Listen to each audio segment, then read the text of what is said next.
Hello, good morning mga lads. Yan yung dito sa amin. Tabing dagat talaga kami. Kahit saan ako pupunta dito, dagat yung madaanan ko.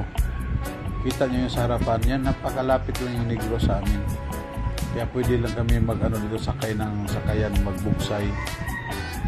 Pero maganda talaga pag may makina, mas mabilis lang dumating. Medyo busy pa tayo ngayon, kaya kunti-kunti lang muna yung upload natin sa Reels. Kasi may nilalakad ako sa kumbinto para sa binyag ng apo ko.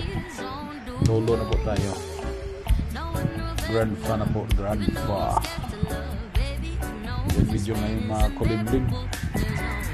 Kaya inigay ng kahapon na blow yung dagat kasi maganda yung panahon.